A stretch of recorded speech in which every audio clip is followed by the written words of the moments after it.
Hey everyone, welcome back to Here in Apologetics. I'm so pumped you're joining us today. Today I have the Emerson Green joining the podcast. We're talking about like theism, atheism, agnosticism, all kinds of fun things. As always, this podcast is brought to you guys at patreon.com/Here in Apologetics. But Emerson, thank you so much for joining me today. How you been? I've been good. Thank you for having me back. It's good to talk to you, and I always love talking to you. And we've done all sorts of stuff together in the past. And today it's interesting because like I feel like I've followed your journey as it continues, not from the beginning really of your channel and everything. But for people who may not know who you are, Emerson, talk a little bit about like who you are, what you do, things like that. Well, I started like a blog and a podcast a few years back, mainly because I wanted to talk about apologetics. I had like a huge appetite for it, and I was kind of bothering people in my real life. So I had to like go to the internet to talk about it with, other people who were interested. And I sort of started in one position. I was definitely an atheist, more like, like a pretty strong atheist. I thought there was like a, 1 in a billion chance that God existed. And I've slowly been moving towards the agnostic, kind of middle of the road position that I'm sort of at now. I guess I'm like an agnostic with atheist leanings. But yeah, I mean, that's sort of been the transition that we're talking about today, I think. So like broadly speaking, Emerson, like would you say that like today, like as we're talking in June of 2024, like you are agnostic? Yeah, agnostic with atheist leanings. Like I'm not exactly in the middle. I think of this sort of as like I used to have a very low credence in theism. I thought it was probably false. And then now like my credence is high enough in theism, it just doesn't feel right to say that I'm an atheist at this point. Like something has changed.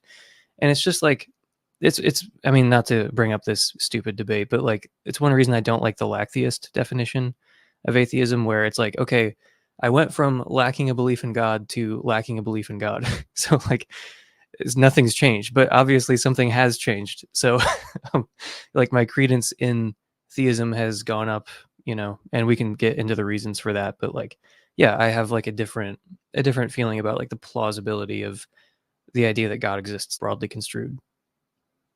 Do you want to, and I think this would be helpful for people, Emerson, share a little bit about like your story and kind of like what brings you to where you are today? Because you started off like a Christian, and you said you kind of go through this phase, not phase, but like you were at this point, like this very strong atheist of like, oh, it's like 1 in a million or something like that. Mhm. And now you're kind of like in this like agnostic kind of realm leaning towards atheism. What, like, what's the story there? Like, if you're going to spend a few minutes, just share the story. Yeah, no, it's actually important to how I think about things now. Because when I started off, I was like a Protestant, young earth creationist, kind of fundamentalist Christian. And to me, that just was Christianity, like eternal conscious torment and young earth creationism and biblical literalism and inerrantism. And, there's like this package that I thought, okay, that's like real Christianity. And there were some other like kind of fundamentalist assumptions baked into how I saw like religion in general. And then, Kenny Pierce has this great tweet. He has a lot of great tweets.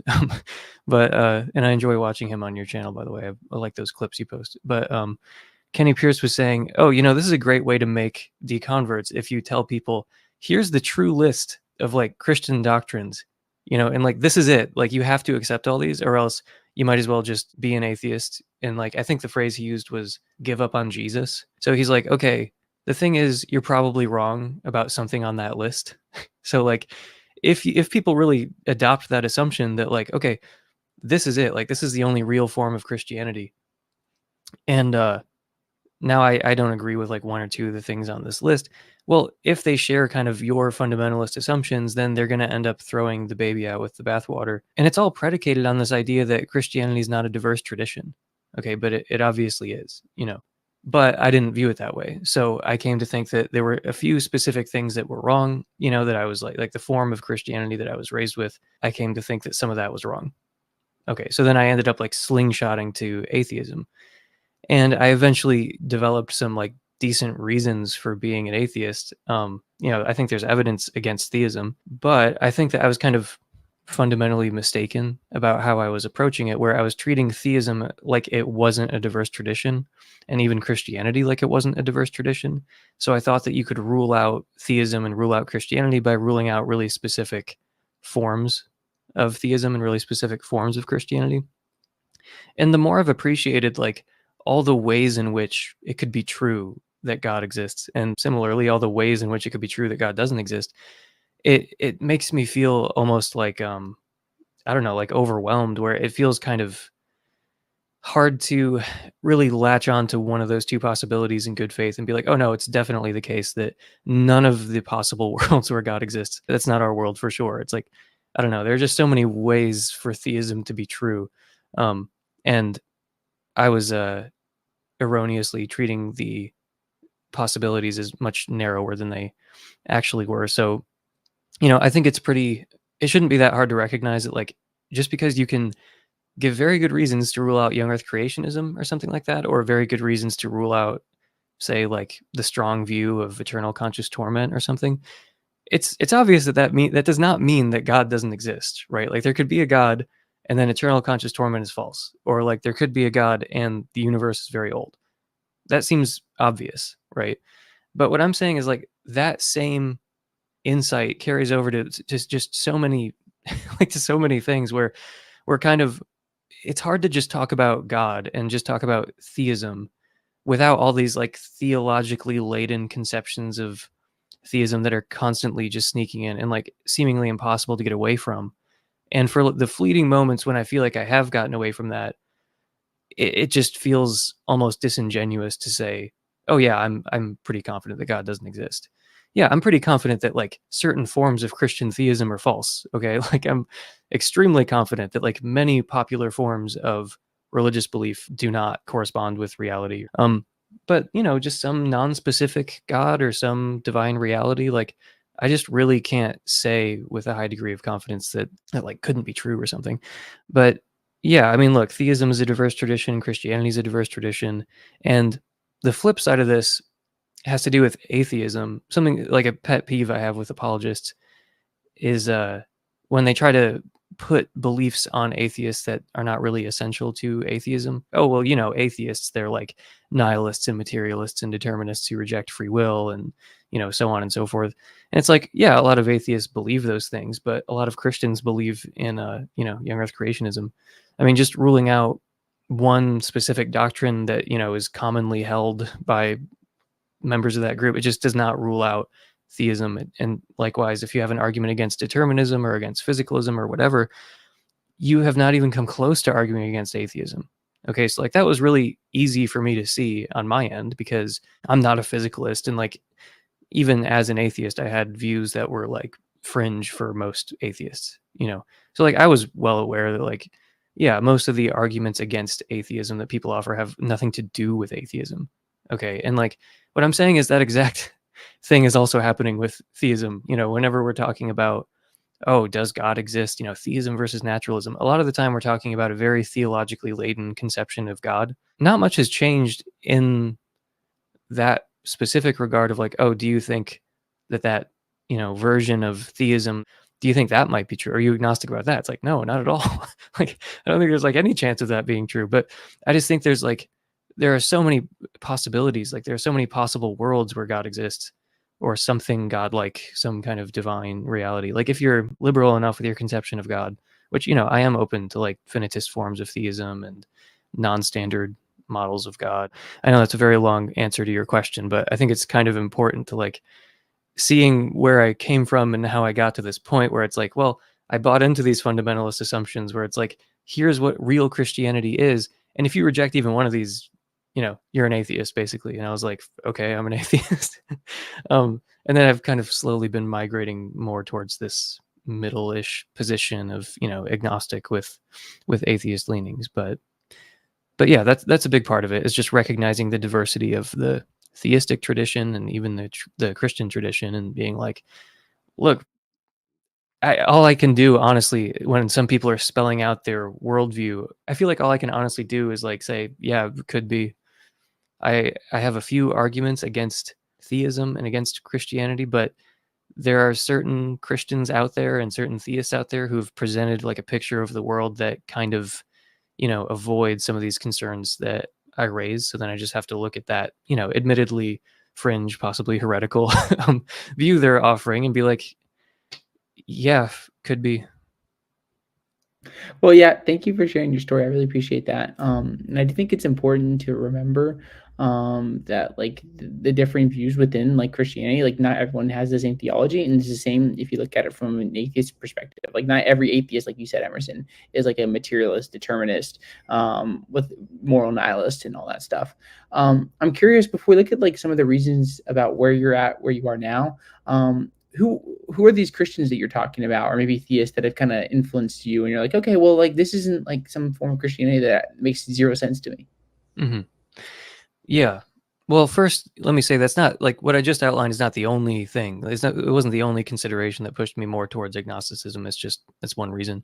But as for the forms of Christianity that I'm impressed by, I guess I'm thinking of like, we mentioned him a moment ago, like Kenny Pierce has some interesting ideas. Josh Rasmussen, Dustin Crummett, a friend Joseph Lawal, who believes in like a finitist form of theism.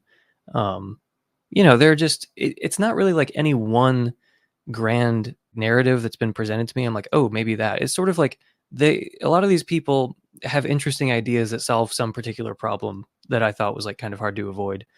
So for instance, I mentioned Joseph Lawal, who's LDS philosophy on YouTube, and I think Josh Rasmussen, if he doesn't accept this, he sure talks about it a lot in very favorable ways, where they talk about like pre-existence. And Amos Wallen wrote this blog post about how pre-existence can solve some particular aspect of the problem of evil, where it's like, sometimes atheists will say, why didn't we start off in heaven? Like sometimes it's called the problem of heaven. Like, why not just create everybody there? And then, you can leave if you want to or something. And some people are like, that is what happened. That's exactly what happened. We did start off in heaven and then some of us left. It's like, okay, that sounds like a fairly outlandish story, but not really more outlandish than what Christians ordinarily believe when it comes down to it. It's just I'm used to one story and not used to the other. Um, but if you're presenting like the problem of heaven, it's totally open to theists and even Christian theists to be like, yeah, you're right about all of that. And it helped me realize that we did in fact start out in heaven, and then we left for some reason. A lot of ideas about why you might leave. But anyway, Amos's point was that like pre-existence can solve at least the deontological problem of evil. And I would highly recommend checking out his Substack to like see the case for that. Amos is like a generic theist. He's not like a Christian theist or anything. He's kind of sympathetic to Hinduism, or at least a couple of general features of it, but he's just like a theist. He doesn't believe any particular religion. But anyway, so it's like, and Josh Rasmussen has talked about this in the context of NDEs, where there are so many NDE reports where people think they're going back to somewhere they've been before. So it's kind of inconsistent to take these NDE reports really seriously, like a lot of Christians do, but then dismiss the specific features of them, where it's like, oh yeah, this proves that, there's an afterlife. But the part where there are tons and tons of testimonies about how, yeah, I felt like I was going back to a place that I'd been before, and I had a sense I was there and then came here. For some reason, that doesn't count. But, like Josh takes it seriously, I think. This idea that we existed in heaven or something prior and then chose to come here, like agreed to come here. That's just like one random example. Like, okay, like I said, when people talk about theism versus naturalism, a lot of times they're implicitly bringing all this theological baggage, to the table, where if you bring up pre-existence, they're just like, well, that doesn't count. Like you can't bring that in. It's like, why not? It's perfectly consistent with theism. And just because it's not traditionally believed by Christians, okay, like a theist could still invoke pre-existence, like in trying to answer like the problem of evil or something. So, I just picked that one example, but it's more things like that rather than like a grand narrative. It's more like, okay, here's something that's pretty out of the box given your contingent circumstances, something that most theists don't defend and don't talk about. And doesn't that kind of like put things in a different light a little bit? And I'm like, yeah, I guess it kind of does. So, there are quite a few examples of just things like that, like some idea that I had just not really taken seriously. Universalism was one of these ideas. I talked about this on your show, like a year or so ago, where universalism was just a joke to me as a Christian. I'm like, that's not consistent with Christianity. Like, you cannot possibly be a real Christian and think that everyone will be ultimately saved from like death and suffering and all that. Christianity is a story where a huge portion of the population is either annihilated or suffers forever. That's the hopeful good news, I guess. And then, you encounter Christians who are just like, no, that's not true. Like, all will ultimately, in the end, in the grand scheme of time, be, saved from death and suffering. And it is consistent with Christianity. So it's just sort of little things like that chip away at your confidence, because when I was saying, yeah, I'm an atheist, I don't believe in God, what I really meant was I don't believe in this narrow subset of gods, and that's still true. I still don't believe in those. I mean, I'm totally confident that certain forms of theism are false. Okay, just like I'm very confident that certain forms of atheism are false, like materialist nihilism or whatever. But theism is just it's just so much broader than that. So yeah. Yeah, thank you for shining light on that idea again. That it's not like, oh, there's this one view of theism that exists where it worked out exactly this way, and there's this also just this one view of atheism and it just worked out exactly this way, and like those are our two options. Yeah. That's it. It's not that way. What I'd love to do, Emerson, now is look at some of the reasons that kind of maybe draw out your agnosticism, and we can just kind of like discuss it a little bit and hear your thoughts. The first thing you mentioned to me was like religious ambiguity. So do you want to talk a little bit about like what this is and kind of how this plays into your thought process? Yeah, I mean, some of it is what I already mentioned about there are just so many ways for theism or atheism to be true. Like, when it comes down to it, there are very few commitments that are pushed on you as an atheist or as a theist, and the fewer commitments that you have, like the greater number of possible worlds, where your general thesis is right. Um, so that's part of it, just recognizing the diversity of the tradition of theism, and just how atheism is compatible with, like, it's just so much broader than the way apologists typically treat it. Also just pure disagreement. I know that also pushed me a lot towards agnosticism, like recognizing there are all these really intelligent people who are intellectually honest and very well read, know a lot more than I do about this topic, and they disagree with me. And there are also people who fit that description who agree with me.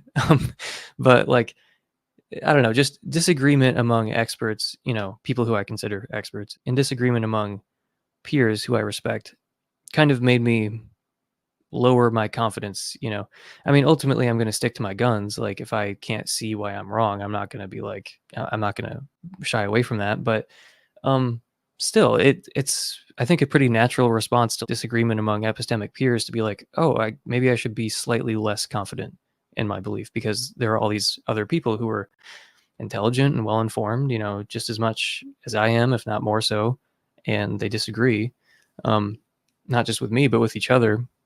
So pure disagreement, I didn't really know what else. I don't really know how else to handle that other than just kind of holding on to things a little more loosely. It just seems like that's the most rational response to pure disagreement, of that nature.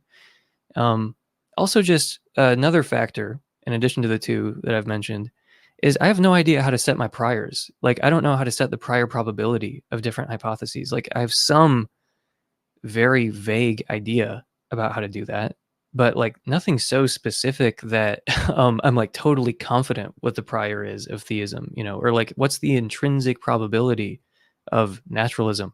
I think Paul Draper has a really compelling theory of how to set intrinsic probability, but it still feels so silly, like putting really specific numbers on it. You know what I mean? Like 23% likelihood that like theism is true or something.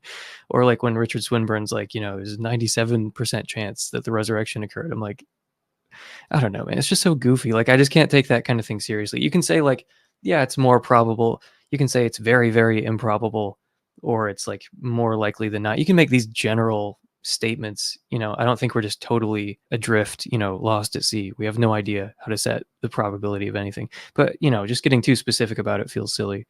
So yeah, I don't really have a clear and distinct idea of how to set priors. Okay, well, the prior probability affects the all things considered probability. It's really important. So the fact that I'm not exactly sure how to set it is humbling, epistemically.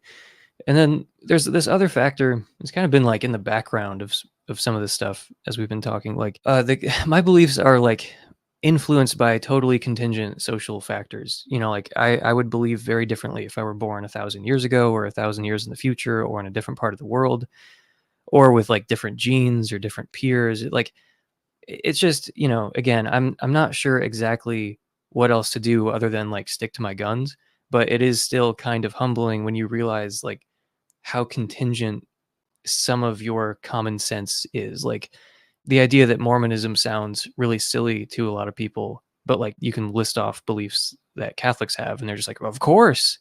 And then you list off some Mormon beliefs and those apparently sound silly.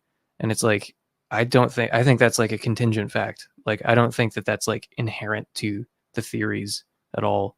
So just realizing like what makes sense to me and what sounds silly, you know, a lot of that, at least some of it, you know, some non-zero amount of it is like contingent, you know, and again, it's just humbling to realize that. So yeah, I mean, pure disagreement, setting priors, you're recognizing the contingency of my beliefs, recognizing, you know, all the possible worlds in which theism and atheism can be true. And then just being impressed by world pictures that have been offered by, you know, by others and saying like I said, not knowing what else to do other than being like, yeah, could be, you know, that's a compelling vision of reality. It's really interesting. I don't know if it's true or not, but yeah, I mean, I'm impressed by a lot of people, you know, so anyway, all of that has kind of led me to a more agnostic position. And then as we'll get to eventually, there's also this fundamental change in my thinking about the hypothesis of indifference versus a value selection hypothesis. But all that other stuff is was pretty instrumental in leading me to agnosticism. Yeah, it seems like to me, and correct me if I'm wrong, Emerson, like it seems like you've kind of seen how like there's people like very smart, well-informed, intelligent people who are Christians, who are atheists, who are agnostics, Hindus, Jews, Jehovah's Witnesses, Mormons, and because of that, it kind of just leaves you like in this like agnostic stance of like, okay, like well, there's really smart people on all sides, so it's not like all the smart people are on this corner of the epistemic landscape, everyone else is just crazy. Yeah, yeah, that's definitely part of it. Um, Again, I'm not like adrift where it's like I feel like I know nothing. Like no, there are plenty of things I know. You know, like I don't feel like untethered to reality. Like oh, anything is just as permissible as anything else. Like no, but um, but I don't know. I've been impressed by a lot of people with completely different views. Um, but yeah, I mean, something that hasn't changed though is like this one like one way of defining religious ambiguity is just that theism and atheism and like very accepting various religions, this is all like rationally permissible, which I do think that you can be an atheist and be rational, and you can be a theist and be rational. So like I think that theism and atheism can both be rational to hold, and that's an opinion I've had for a long time. Like I've defended it in other videos. Like I have a couple of videos about epistemology on my channel. And I think I talk about this in both of the longer ones that I made somewhat recently. But yeah, I just think that whether or not a belief is justified is subject dependent. There's no such thing as a proposition that's just by itself justified or unjustified. Like that doesn't make any sense. Um, so yeah, I get more into that in those videos I mentioned. But I think that you can be a theism and be, or you can be a theism. You can be a theist and be justified in your theism, and you can be an atheist and be justified in your atheism. So like that's one sense in which the world is religiously ambiguous, but that is not really. I mean, I've felt that way for a long time. It just depends on your evidence, you know, because we don't all have the same evidence. That's how that's possible. So, like, you know, if you've had a really powerful religious experience, you have different evidence than I have. So, like, it makes sense for you to believe different things depending on like what life experiences you've had and what books you've read and like what evidence is available to you, you know. So it can be rational for you to be an atheist, depending on the evidence that's available to you. You know, your atheism can be justified. Yeah, so I think I've thought the world is religiously ambiguous in that way for quite some time, and like it slowly started to feel like okay, no one really has a decisive case, and the only way to give an impression of having a decisive case is to just put a spotlight on the evidence that supports your view, and then you just kind of like don't think about the evidence that doesn't support your view. That's at least how it works for me. Like, I think there's lots of evidence for atheism, and I can get in an atheist mindset really easily if I just focus on that evidence and I really go through, like some of Draper's arguments and like some of Schellenberg's arguments. I can easily get the impression like, oh yeah, theism is definitely false, but I have to like just look at the evidence against theism and, not think too much about the evidence for it. And I can similarly get in a different state of mind if I just focus on the evidence for theism. Some people, when they talk about doxastic voluntarism, this is kind of what they're getting at. They're like, you can just sort of put yourself in this, you can put like blinders on and then just focus on the evidence for theism and stuff and just kind of ignore all the evidence against it. And then you can kind of choose to eventually believe in theism, because that will have an effect on you. If you only ever spotlight the evidence that supports a certain position, then yeah, the position is going to seem way more reasonable. So, but it was hard to maintain like a belief in atheism while also thinking that, like, oh, I only think this is so in the bag because I'm just kind of highlighting the evidence that's supporting it and not highlighting to the same extent the evidence against it. So talk a little bit about Emerson. You talked about like the value selection hypothesis. Talk about like what that is, with regards to like the principle of indifference and whatnot, and kind of how that's played into your thinking. Yeah, so this is kind of important to why I was an atheist. Like, I accepted the hypothesis of indifference. Actually, we debated the problem of evil, I think. And I mean, like, a lot of my case had to do with defending the hypothesis of indifference. And I'm like, okay, look at all this, moral randomness. Like, look at all this, all these processes in the natural world that just clearly have, like, they don't care about good or evil. They're not malevolent, but they're not benevolent either. They're just totally indifferent to value and disvalue. They're like, all these natural processes are just totally indifferent to good and evil. So there's lots of evidence for the hypothesis of indifference. It does a really good job explaining, like evolutionary history, for example. So if you focus on nothing but evolutionary animal suffering, you're like, wow, the case for indifference is in the bag.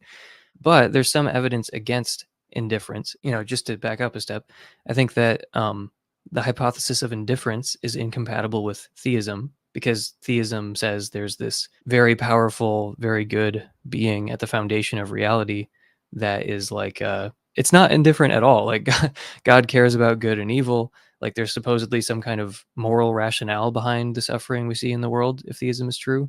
According to the Bible, God like knows the number of hairs on your head. He's very not indifferent to good and evil and value and disvalue and to human affairs and all that.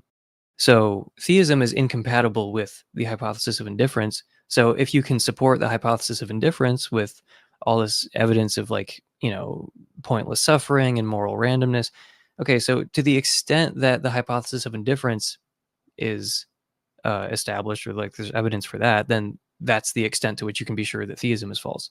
So I thought hypothesis of indifference is true, and that's why I think atheism is justified. Like, that's the main line of justification.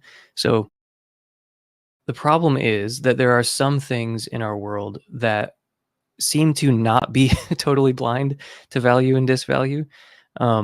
So this is kind of like, the fine-tuning argument, or the psychophysical harmony argument, or the axiological arc of the universe, or even more like, I don't know if they're fringe arguments exactly, but like Thomas Nagel mentions in Mind and Cosmos, how increasingly it is looking like there's not much of a gap between the formation of the Earth and the emergence of life. Like, as soon as it was possible for life to emerge, it pretty much did. Okay, there wasn't like a billion years of nothing, where it was possible for life to emerge and then it just didn't, and then, eventually random chance did some heavy lifting. It's been a while since I've read that book, but there are just all these things that seem like very strong hints that the universe is not totally indifferent to life and value and harmonious conscious life and all that. So, if you take fine-tuning arguments seriously, which I have increasingly been taking them, seriously, whereas before I was like very dismissive about fine-tuning arguments. But a lot of that had to do with the fact that it's usually presented as an argument for theism. And I think that like fine-tuning is not a great argument for theism specifically, but it is a pretty great argument for value selection. So I think there are lots of phenomena, many of them have to do with laws of nature, like really fundamental things, like physical laws and psychophysical laws, and large scale trends of the universe. Not so much like the specifics, so like the distribution of pain and pleasure, how it aligns with evolutionary goals. There are just all these things that align with indifference. But then there are this other category of things. Many of them have to do with like foundational reality, like laws of nature or something like that, that definitely do not seem indifferent to value and disvalue. Like I think the psychophysical harmony argument is incredibly powerful evidence for value selection. I think fine tuning is also very good evidence for value selection. So yeah, I think there's evidence against the hypothesis of indifference, where I just don't think that every single natural process and like law of nature is just like completely blind and indifferent to good and evil and value and disvalue.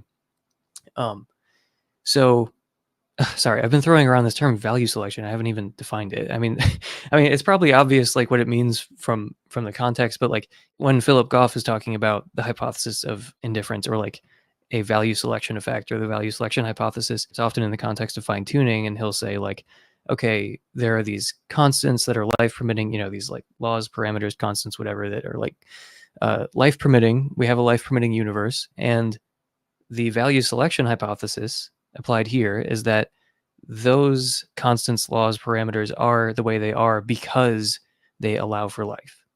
So like the value of life, the end goal toward like that, this is aimed towards life, like that is the reason why these constants are the way they are. On a value selection hypothesis, the fact that it's valuable, that factors into the real explanation for why these laws are the way they are. We landed on this tiny slice of probability space, this thing that is very good and very improbable. Like it just feels weird to try to explain that without any reference to the fact that it's valuable. Yeah, I mean, I think that there are some phenomena that it makes no sense to think that this is the product of indifference. So the most popular form of the value selection hypothesis is theism. It's pretty much the only one that people talk about, which is just like, I guess the simulation hypothesis is like a close second, maybe. Just the idea that like there's some kind of factoring in of value and disvalue into why things are the way they are, even on like a fundamental level. But there are personal and impersonal forms of the value selection hypothesis. So Philip Goff defends something called panagentialism. Thomas Nagel defends teleological laws. There have been some philosophers in history like Samuel Alexander or Teilhard de Chardin who believe in like something like teleological laws, like some kind of drive towards things of value. And it's hard because there's not like a common cultural reference point where I can just be like, oh, this non-theistic impersonal form of the value selection hypothesis, this is not really like a common part of like 20th century philosophy or 21st century philosophy.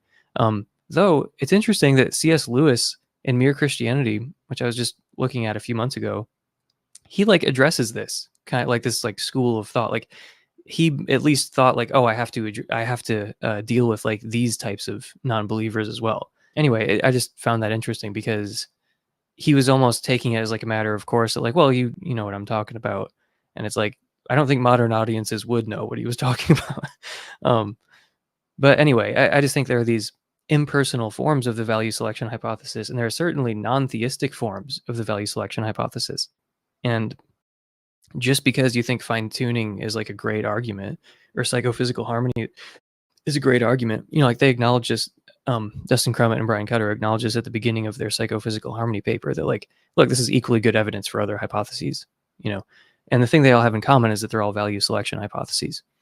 So the main hang up, the reason this doesn't really get me to theism is because the thing is you want like a push towards the good, but you don't want it to be so strong that you expect things to be like perfect, that you expect this to be like the best of all possible worlds, because it isn't.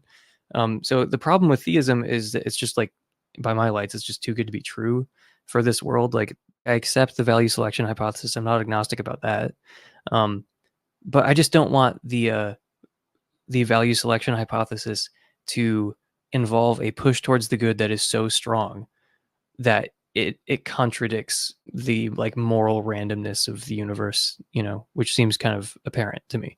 So yeah, I mean, it doesn't get me to theism, but I think that the value selection hypothesis is true. I've come to reject the hypothesis of indifference, even though, again, indifference is a great hypothesis for explaining certain things, like evolutionary animal suffering. But yeah, it just seems like the evidence is pointing away from that ultimately, but not necessarily in the direction of theism. And because we set up this kind of false dichotomy between like total indifference or this like radical form of the value selection hypothesis where not only is there this push towards the good, but it's like a conscious, rational being who is perfectly good and can do anything. Okay, well, like, I don't think that that's consistent with the universe that I live in. There's some like fantastic stories that theists have proposed to like try to, accommodate the the evil and suffering in the world, but ultimately it feels like you're just twisting yourself into pretzels to avoid the fact that like this is not the best of all possible worlds. But I guess I am more open to like finitist forms of theism than the kind of maximalist unlimited forms of theism where God can like do anything. Yeah, it's interesting, and thank you for sharing all that, Emerson.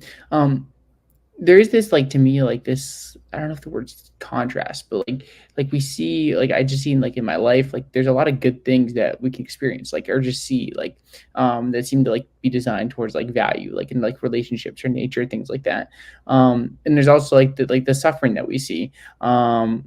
Like roadkill, for example. You can drive on a road and you can see a beautiful view as you're going through, like I live in Virginia, the Blue Ridge Mountains, and you can look and you can see a squirrel that just got ran over. And you can wonder, Mhm. okay, well, is there value here? Is there suffering? And I even saw this like recently, like with my grandmother passing away. Like there is this like contrast of like there's suffering, but then there's also value and like beauty of like life and relationships. And I don't know. It's like for me, reflecting on that, like it drove me like closer or like maybe like stronger in my like theistic belief because I of my belief in like triumph and whatnot.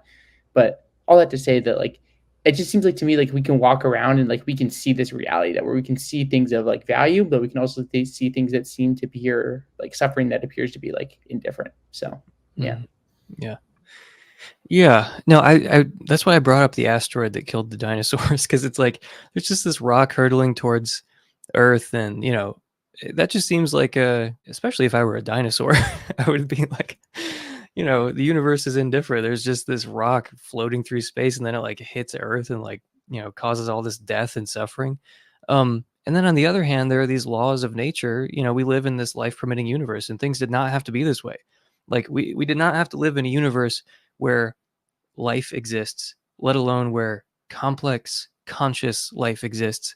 And even if there were complex conscious life, it might not be harmonious. Like it might just be like some like William James used the phrase buzzing, blooming confusion to talk about like a baby's consciousness. And I mean, like there's really no reason it couldn't have just been like that, even granting life and complex life and consciousness. We could have disharmonious conscious lives, and it wouldn't affect natural selection. It just seems like, given the fine tuning of physical laws and fine tuning of psychophysical laws, it ultimately strains credulity for me to think that like the universe is just totally and utterly indifferent to value and disvalue, and like the fact that basically as soon as it was possible for life to emerge, it did. Um, you know, that is a little more contentious, but there's an interesting case to be made there. Yeah, there are all these like hints that the universe is not just totally blind and indifferent to life and consciousness and value and disvalue, but and yet, like you said, the dead animals on the side of the road, um, and evolutionary history. It just feels like the evidence is pointing in every direction at once. Like that's how it feels to me. Um, but to say the universe is totally and utterly indifferent in every respect to value and disvalue, I'm fairly confident that's false. And then when it comes to like the maximalist forms of theism, where they're like, there's this perfect being that's unlimited in power, can do anything, he's perfectly good, and he's sovereign over reality itself. It's like, huh, I haven't noticed that. But that doesn't mean theism can't be true, by the way. Even like general skepticism about like maximalist forms of theism, there still might be a maximalist form of theism that, survives the like various critiques based on evil. But one thing that hasn't changed is I think arguments from evil are like incredibly successful arguments. They are like the way that they're diminished by a lot of theists is like kind of frustrating because they're like uniquely powerful arguments. It's like most arguments in philosophy are not this good. like and they're just so frequently misunderstood by theists, online.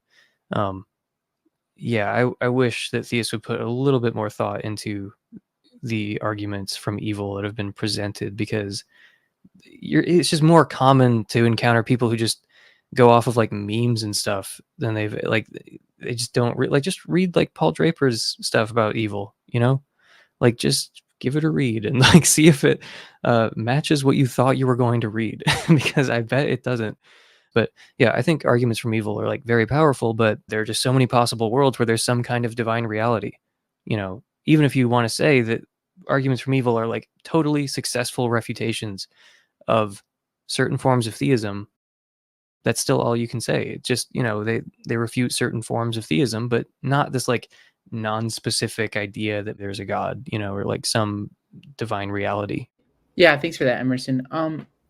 We're kind of coming close to like the end of our time here. Is there any like last thoughts or like things you want to say here that we didn't cover? We had a lot more covered in like our doc, but obviously we aren't going to get through all of it. Anything else you want to say about like where you're at in your journey in agnosticism or different points or whatnot? Not really at this time. Like I've been taking a break from a lot of this stuff. Been kind of busy with work, and like I mentioned before, my wife is pregnant and we're moving across the country. Like there's just a lot going on. So I've been trying to like take a break from philosophy of religion and stuff, and it's impossible not to think about it. But I've still been like trying to take a break because I was slightly burnt out. So I like released a video where I was kind of like, am I agnostic? I don't know, maybe. Like I didn't have like a big announcement like, I am no longer an atheist, please buy my book, Atheism Debunked or whatever. Like I didn't really do that. I didn't really even say I'm definitely not an atheist. Like, because when I made that video about agnosticism, I was like, it was a genuine question. I'm like, am I agnostic? I don't know, maybe. So yeah, I've been taking a break, which has been nice, and like to the extent I have been reading, it's not really been about philosophy of religion. I just finished this book called Chaos by Tom O'Neill about the Manson murders and like how the official story about that is, it turns out to be like provably wrong. So I mean that was interesting. But yeah, I've been enjoying taking like at least a moderate break from like philosophy of religion stuff. But yeah, thanks for having me on, man. It's really good to talk to you again. I really feel like I need to like clickbait this title and now be like Emerson Green like returns from the dark, Christian question mark, atheist question mark, agnostic question mark, what is he now? Click to find out. Maybe I should find some like random. Yeah, and then it's just music, and it's like patreon.com/adherent. Perfect. You just did it. It's perfect. I don't even need to use this whole recording we just did. We'll just use that little part. Yeah, it's been so great to talk with you, Emerson. I just appreciate how you approach these things, and I love talking with you, and I hope to do it again. And yeah, thank you, Emerson, for coming on. How can people like follow you, connect with you, things like that? Yeah, just go to Emerson Green, the YouTube channel, Emerson Green. If you'd rather listen on podcasts, I've got 2 podcasts. One of them is called Walden Pod, and one of them is called Counter Apologetics. But yeah, that's where you can find me. You can also find me on Twitter, where I spend way too much time at Walden Pod. But yeah, that's where they can find me. Well, Emerson, one last time, again, thank you so much for coming on the podcast. So excited for you and everything that's coming. And I hope that you don't get too busy, that you don't get to come back on Adherent Apologetics again, because I love talking with you. And I'm sure hopefully we'll do it again. Thank you, everyone, for listening. If you like Adherent Apologetics, be sure to subscribe, leave a like, all that fun stuff. And as Emerson said, go to patreon.com/Adherent Apologetics and you can support the show if you want to. But Emerson, one last time, thanks for coming on. Thanks for having me. Thank you, everyone, for listening. I hope you have a good one, and God bless. We'll catch you next time.